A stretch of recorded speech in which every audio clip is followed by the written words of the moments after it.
All right, everyone. Welcome back to Last Take. Big week in sports. We got a lot of things going on. First off, I want to say I'm selling my old Ramapo College jersey. This is game worn. You can probably buy this for me for anywhere from $12. You can get me all the way down to $1. So anywhere in that range, I'm selling it. Just subscribe. Oh, there we go. That's good marketing right there. That's the only way you can get this jersey is you gotta subscribe to the YouTube channel, like and comment it. I don't know. That probably gained us at least 20 subscribers right there. I mean, I'm thinking at least 40 to 0 people are gonna want this. So number 38, that's a cool number that I think I share that with Kurt Schilling. So I don't know, good or bad there. Yeah, it's a good. If you can get yourself in the same sentence as Kurt Schilling, that's usually a pretty good thing. That's a high character guy. Maybe the worst person in baseball. Well, back to the big stuff that happened in sports this week. We're going to start with the NFL. I think, and this is my opinion, the biggest thing that came out of this weekend was Carson Wentz being benched and Jalen Hurts stepping in and beating the number one seed at the moment, Saints, and, putting up a really good performance. He was consistent. He made his receivers look competent. I think that's something that can really be said a lot for with the way the Eagles receivers have played this year, and just not a lot of talent on that field. So I mean, Jalen Hurts looks really good. The Eagles looked like a competent offense, and most importantly, they won. So, and they beat a really good team. And the Saints obviously know Drew Brees, but I think that's a big storyline, and Jalen Hurts is getting to start again this upcoming weekend. So this wasn't like, maybe Carson Wentz is hurt type thing. Like they're looking at other options now, and I'm really excited to see it. I think it's a good move. Yeah, as a Giants fan, I should have been upset about the fact that the Eagles' second-round pick quarterback comes in, looks good, and they beat one of the better teams in the NFC. But it was just funny to me. Eagles fans have been blindly defending Carson Wentz all year, like so afraid of making the move to Hurts. Like, I don't understand what you're going to lose. You've already paid Wentz. You already took Hurts in the second round. Why wouldn't you want at least one of them to look competent, just like Jalen Hurts did? I'm going to spin zone it, though. I'm not ready to anoint him yet because he beat Taysom Hill. Like, Taysom Hill is not a real quarterback. I hope that this is the game that people can finally see that Taysom Hill actually sucks. He's beaten the Falcons twice, and I don't remember who his third win was against. But people were hyping it up like Taysom Hill is this quarterback where they could not skip a beat with Drew Brees. Like, no, Taysom Hill is god-awful. He's just played terrible teams. So definitely if you're an Eagles fan, I would hope that some of them would start to maybe say, all right, maybe we can move on from Wentz. I mean, you're not going to take that much from one game. But my hot take from this has nothing to do with the Eagles, nothing to do with Hurts. I think that Sean Payton is going to realize that he doesn't have the next Drew Brees. I don't know if Drew Brees plays again. I think he's going to try and force his way out of New Orleans somehow and go coach the Jets and Sean Payton? groom Trevor Lawrence. I think Sean Payton is going to force his way out. He's still under contract. He just signed an extension. Yeah. Maybe he can try and finagle it and say, listen, I won you guys a Super Bowl. Try and get back some kind of draft pick from the Jets for that to happen. I don't know. It's my bold prediction. I think they'll probably end up just signing Harbaugh or somebody, but I could see Sean Payton saying, fuck, I don't want to be stuck with Taysom Hill. I'm sure as hell not going to get stuck with Jameis Winston as much as I love Jameis Winston. I'm going to go coach Trevor Lawrence and the Jets, and that's going to be the next chapter of my career. I'm going to disagree with you just for the fact that I think that he kind of has a bit of a loyalty to the Saints. I mean, after that whole bounty scandal, I mean, they stuck with him. They could have easily just been like, wipe their hand clean to that, blamed it all on him. And, I mean, I know that was a long time ago and it's something in the past, but I mean, I think that they stuck with him through something that they maybe shouldn't have. And I think that he kind of owes it to them to kind of stick through it for this. I guess, I mean, you want to call this post-Drew Brees era maybe a rough patch. I mean, their team around the quarterback position looks pretty good. So, I mean, if Taysom Hill becomes a competent quarterback, which I agree, I don't think he's going to. I think he's a wildcat quarterback at best. If Jameis Winston maybe LASIK surgery turns out to be something legit. But I think he sticks with them. I mean, I don't know if the loyalty take is too too much of a stretch, but I'm gonna say that he stays with them. So I'm discounting your bold take, but I can see it.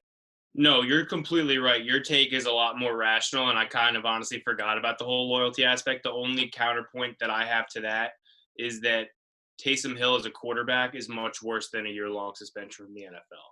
So I'd rather be suspended than coach Taysom Hill for the next 4 years. So I don't know. That's my only thought process. That's fair. That's fair. So staying in the NFC, we got the Washington football team beating the 49ers.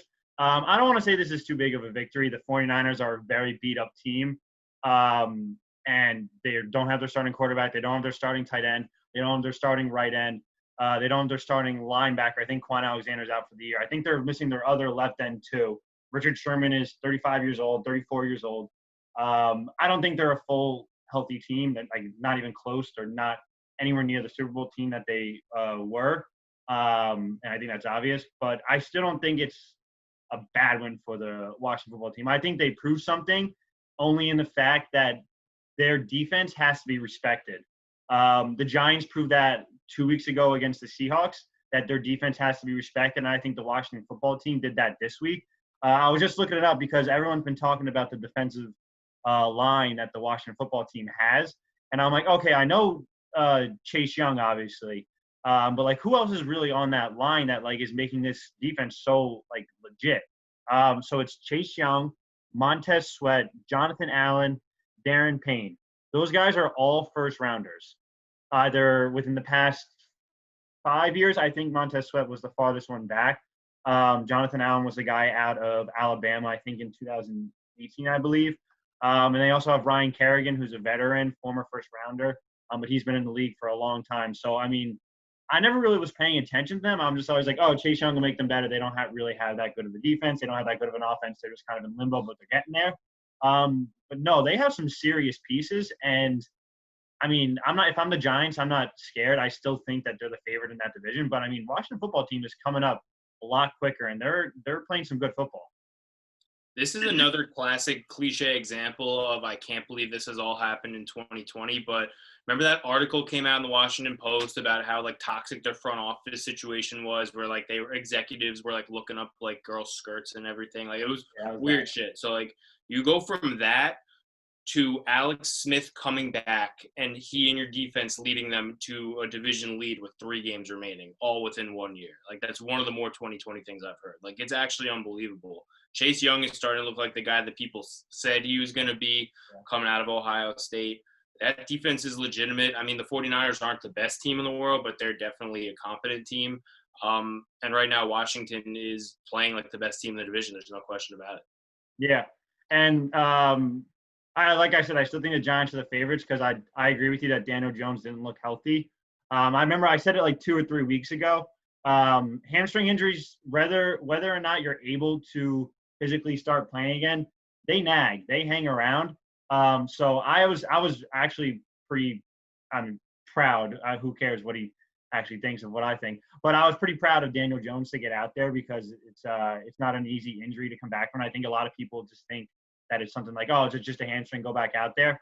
But I give him props for going and playing. But once he gets going, I still think the Giants are the best team in the division. But Washington football team is definitely someone to look out for, especially with that defense. Yeah. Look, you see the toughness from Daniel Jones, but he was kind of put in an impossible situation between Jason Garrett's game plan, the offensive line, and him not being able to use his legs, which is usually one of his strengths. So I don't like – the only thing I'll say, I don't know if Daniel Jones is the quarterback of the future. I hope he is. But anyone drawing any kind of judgment on the game Sunday is just stupid because you can't make a judgment on a guy when he's clearly so far from healthy. Exactly. And I think he's looked really good this year. This is the year that I think he needed to break out. I think by him playing though, he's really becoming like the leader of that team. You know what I mean? Like I think the defense is kind of where like the magic lives. But like he's really becoming someone that it's like, oh cool, we got Daniel Jones back. You know, it's not like that when like someone like Jimmy Garoppolo comes back. Like It's like he doesn't make a difference. You know, Mitch Trubisky comes back. I mean, he played good well, and we're going to talk about it. But like it's like he's starting to be like, it's like, oh cool, we got our guy back. And I think that's something that's more important than how he physically played in this past game. You know.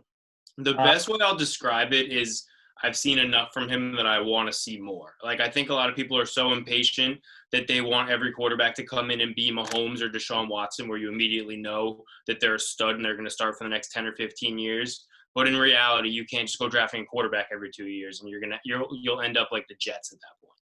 yeah, God forbid.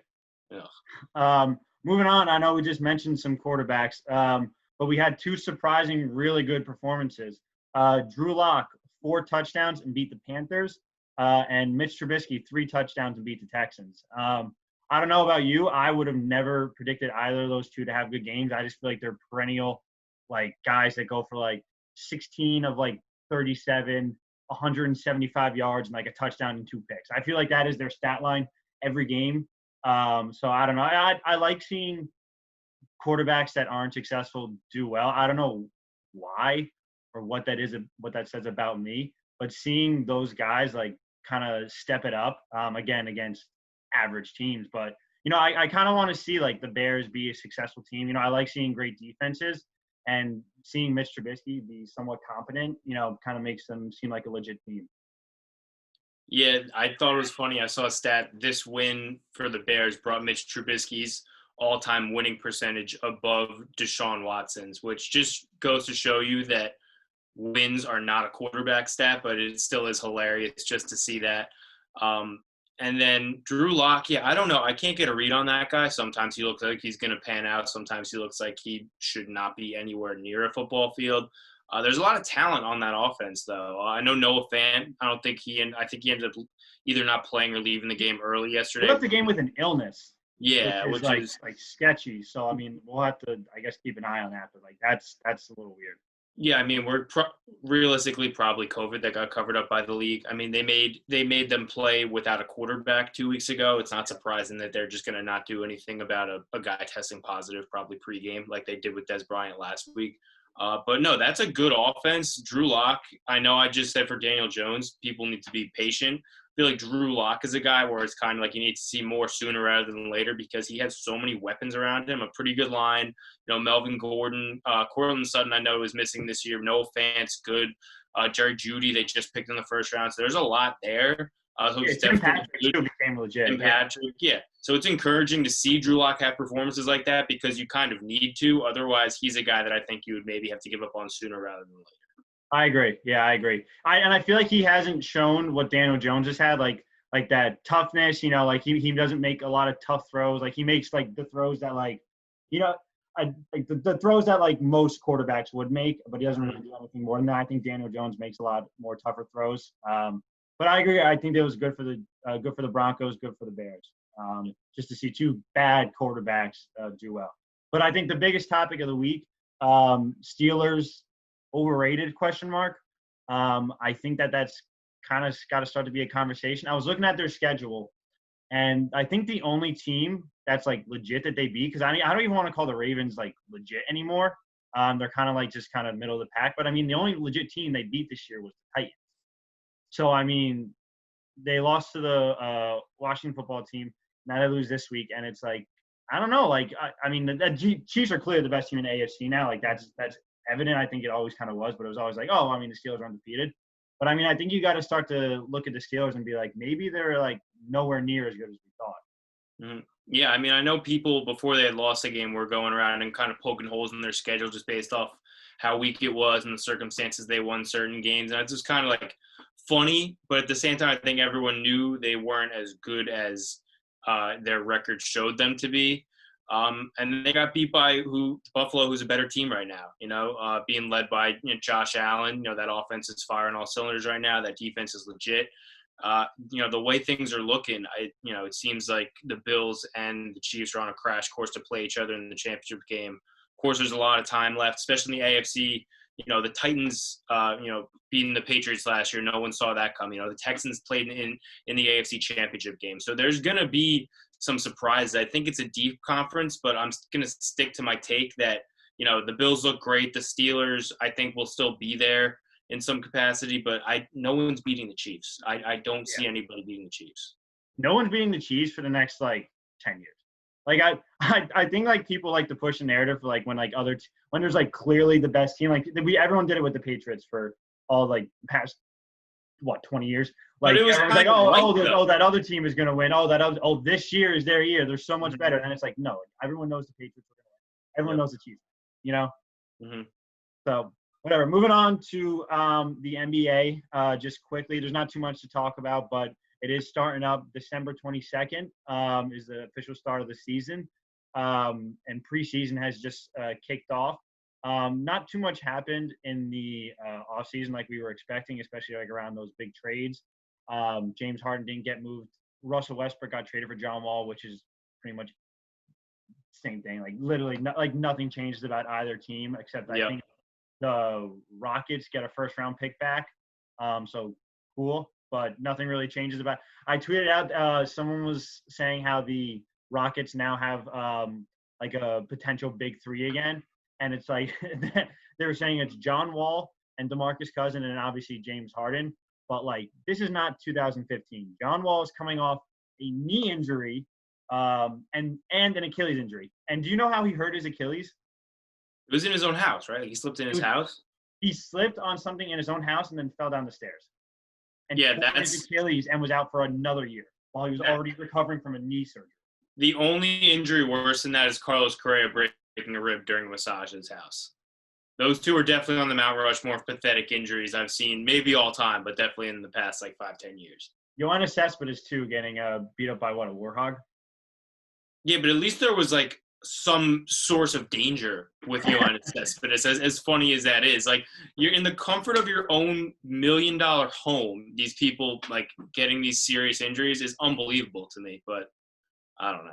Yeah, maybe John Wall should invest in a ramp or something just to avoid any legit injuries. Did you see the video of Mia Khalifa like crying doing the John Wall?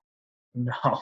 It was one of the more like uncomfortable. Like I couldn't tell how serious she was with it, but it was one of the crazier things I've seen on Twitter.com. Crying out of happiness or sadness? Sadness.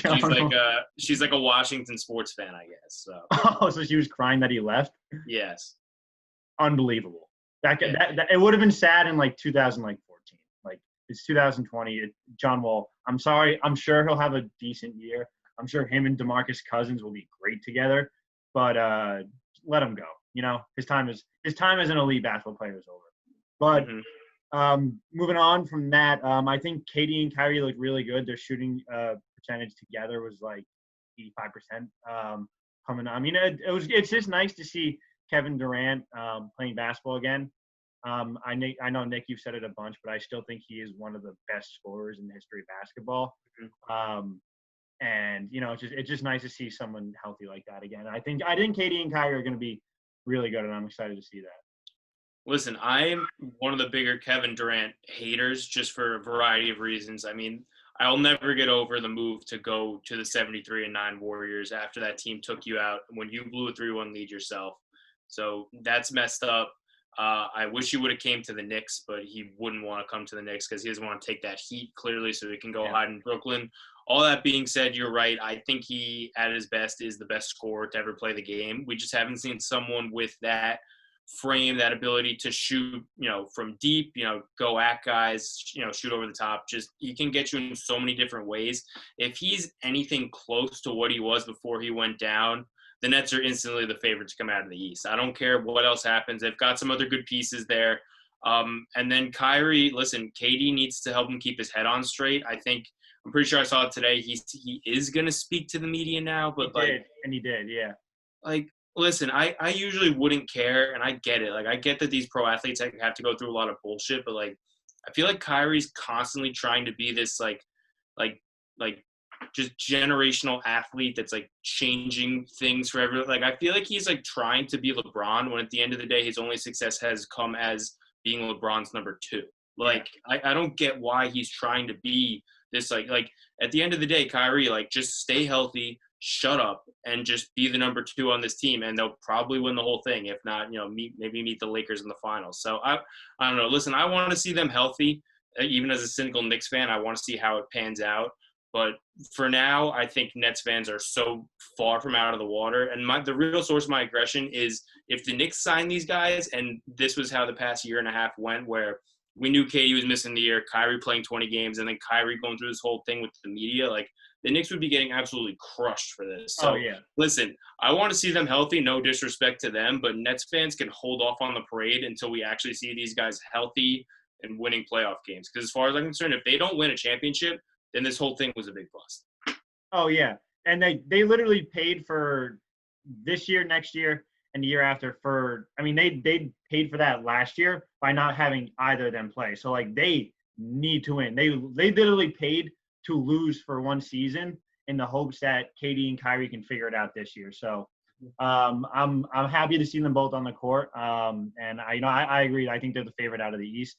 I don't see much with the Bucks. I mean, yeah, sure. Might they be the one seed again? Maybe, but they're not going to win the playoffs. They've shown clearly that they don't have the pieces for it. And when come time for Giannis to actually step up and be this, next generation talent, people just build a wall, and he just can't get past it. So I think that the Nets are more versatile, and I'm looking forward to seeing that.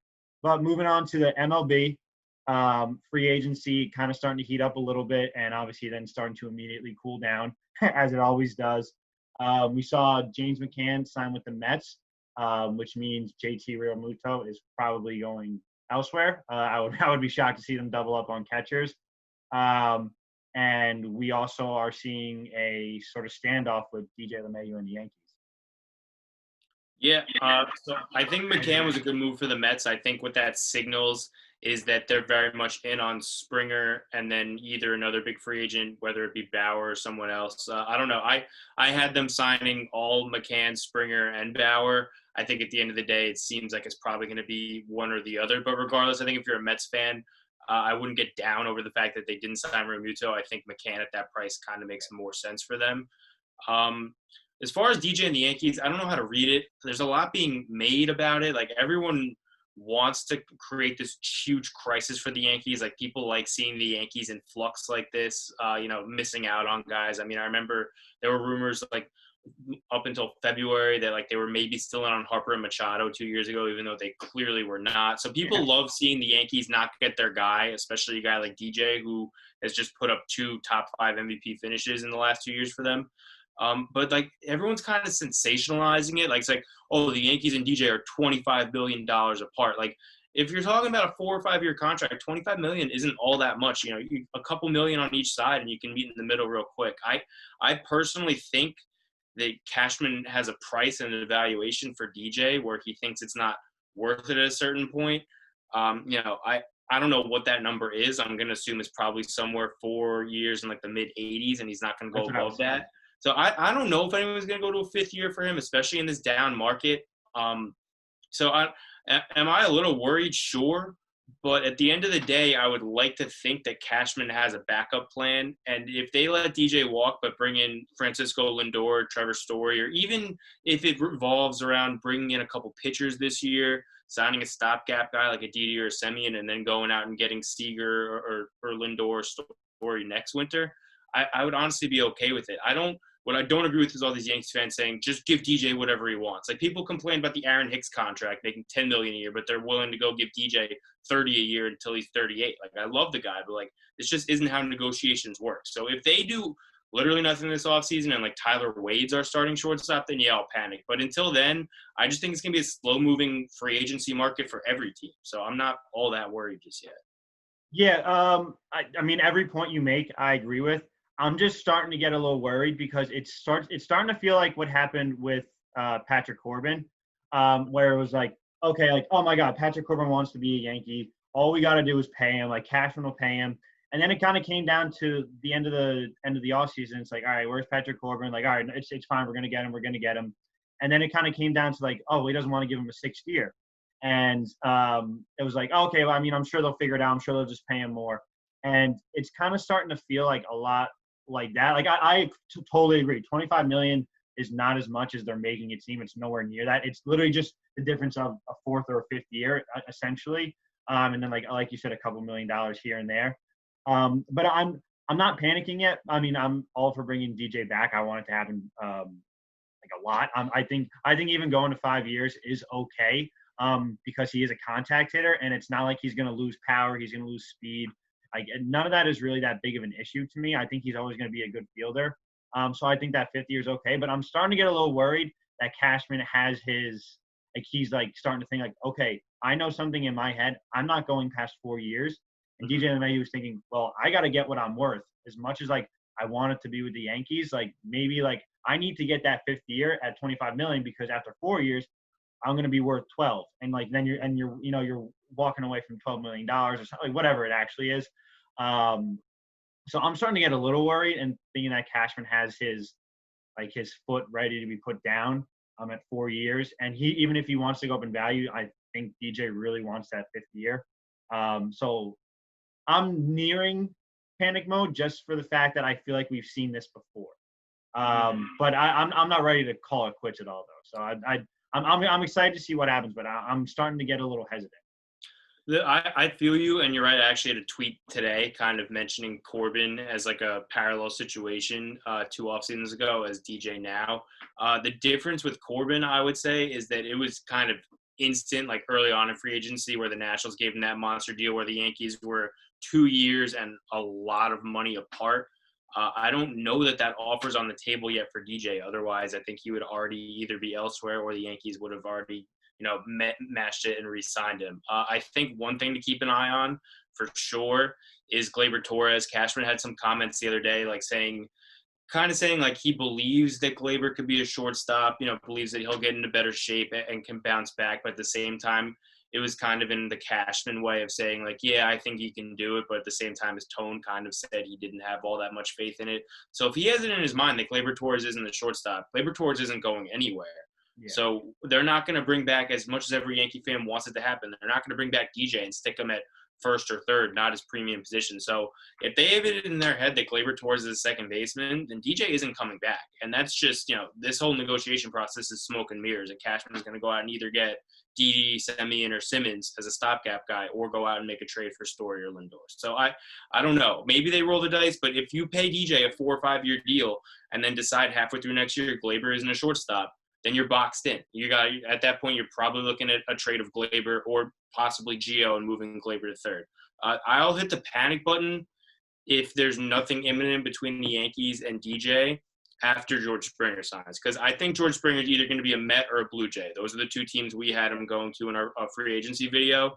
Those teams are also both in on DJ. So I think the Mets probably pivot to Bauer if they don't get Springer, but they could pivot to DJ. And I think the Blue Jays definitely pivot to DJ if they don't get Springer. So after Springer signs, wherever he ends up, I think that's really going to heat up DJ's market, even though they play different positions. So that's going to be something else to keep an eye on.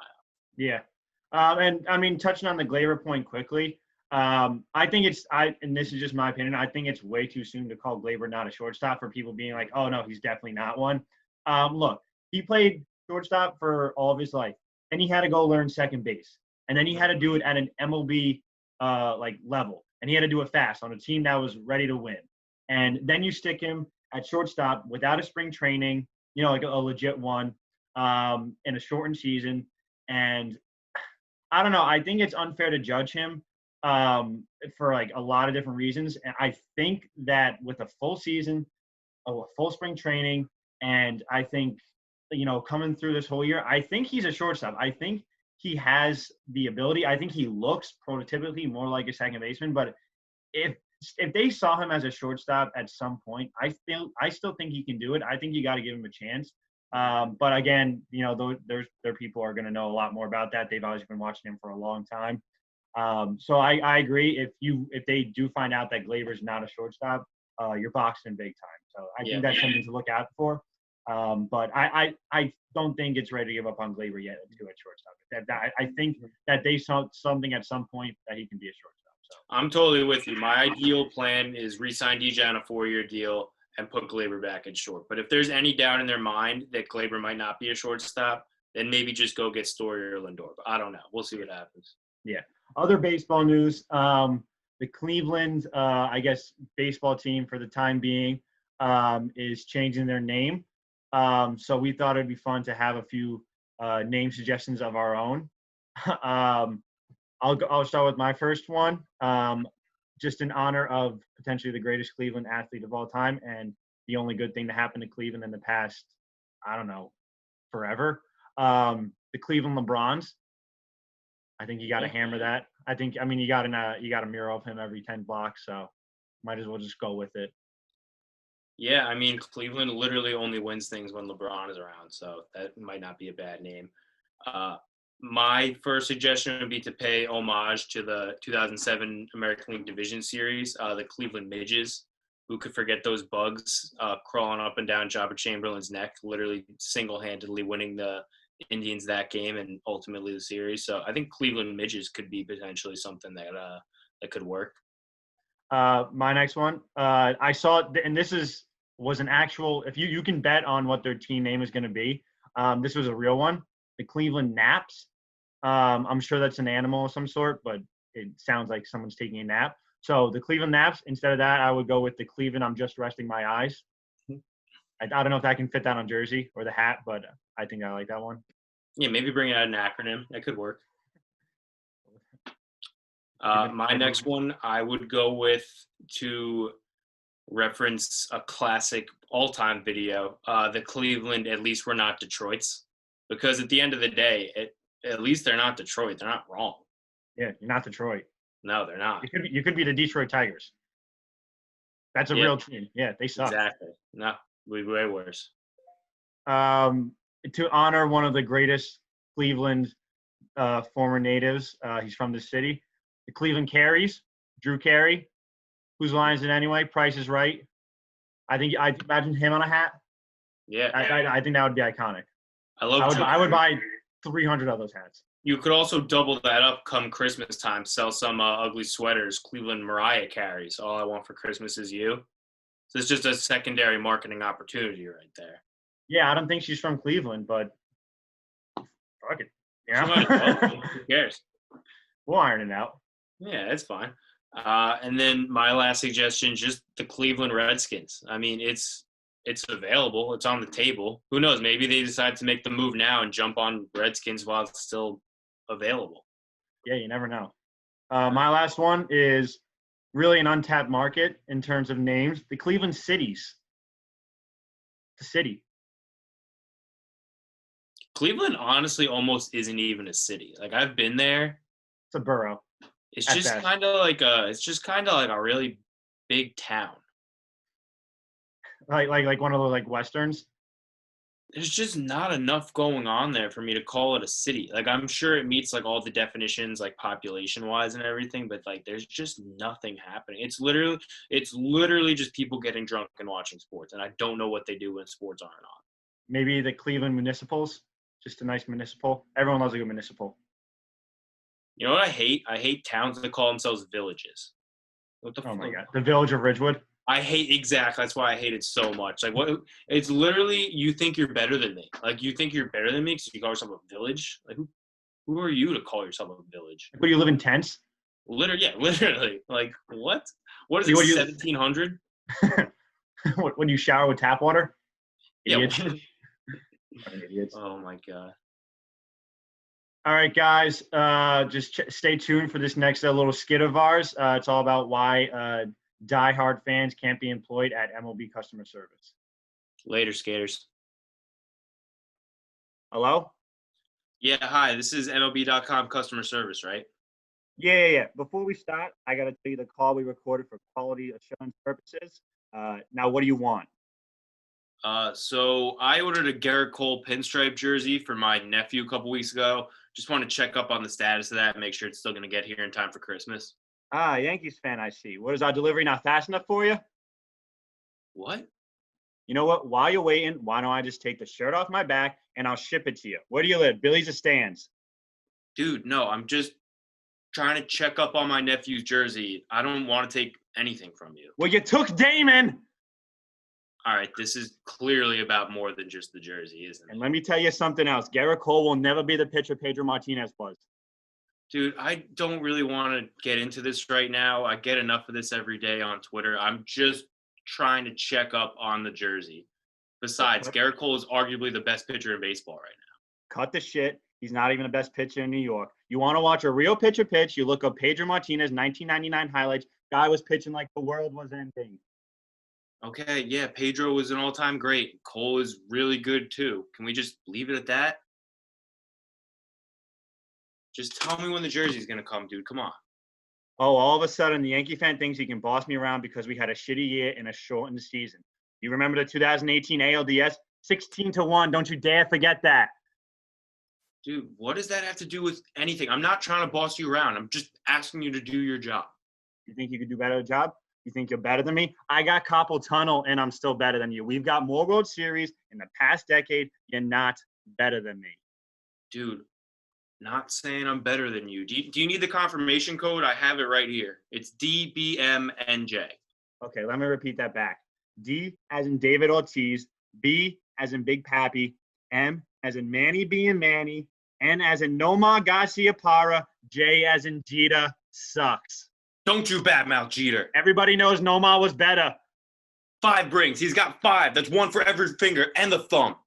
Speaking of 5, it says your jersey's going to be here in about 5 days, but I think I'm going to keep it. What do you mean you're going to keep it? Brian, stop me. I'm working from home during a pandemic. I'll make a jersey disappear like Ellsbury. This is ridiculous. I want to speak to your manager. You mean Alex Cora? That's my manager. Jeez. I'm just going to call back and talk to somebody else. Oh, you're leaving, just like Euclid.